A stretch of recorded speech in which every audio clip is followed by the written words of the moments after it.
Mycket när man är ute och går med hunden så kommer man på så här sjuka grejer.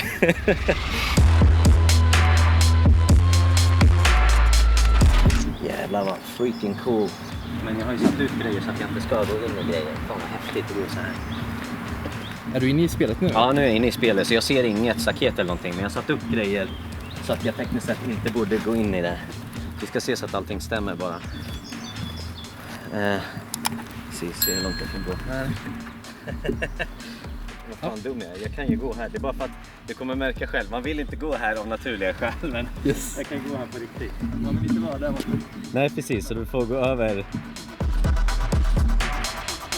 Okay, so here we are in the actual location. As you can see, this big tennis court is really the ideal place to do this kind of stuff.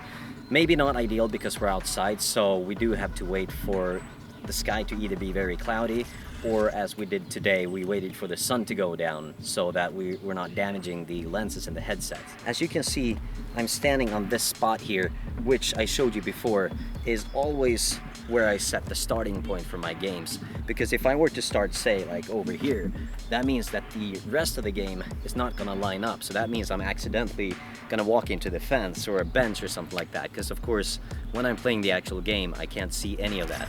So that's why it's very important for me to always design my levels so that they line up perfectly with this space here. You know, of course, in this space where I'm walking around now, if I wanted to design a game that uses Lumen, of course, as you can see, there's no way for me to stream this from a PC wirelessly into this, and I couldn't use any standalone headset for this either, because as you can see, like all of these shadows, they are really good looking. And like I mentioned before, I always put the starting point over there, but you could have, of course, like it doesn't have to be nature like this, like these are all mega scans and everything. But of course, like I could design anything really. Like I can just sit here and look at the ground and there's no drift or anything. I would say a really good thing about this location here is all of these natural tracking markers that have just occurred over time from leaves or different debris landing here. Of course, if I were to walk out and try to do the same thing in a football field, it's very difficult for the headset to track anything because everything is just green grass. It's almost like my own personal play space here because nobody uses this, so it's perfect for VR. Men det fanns typ ingen information om den här riktigt när den kom ut, så jag har gjort massa, alltså så här, det var lite så här, när man köpte den så var det så här lite av en gamble. Ibland känns det skarpt, ibland känns det lite så här suddigt typ.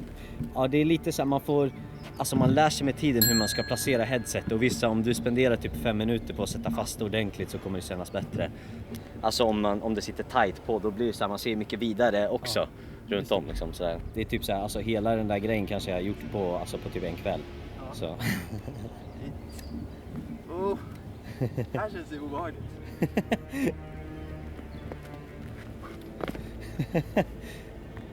Kan man vara fler i det här spelet? Alltså jag kan ju bygga det multiplayer. Ja. Och så typ om alla kör på en hotspot eller någonting från sin telefon så kan man ju connecta tillsammans. Det är liksom hur man designar spel helt enkelt. Nu går jag på den här. Ja, precis, jag förstår det. Nu har du, ja precis, ja. Nära att du slog i stolpen där. Jäklar. Ja, det här var. Men precis. Kanten här då. Du kan ju gå ut på den här plattformen som är där ute. Ja.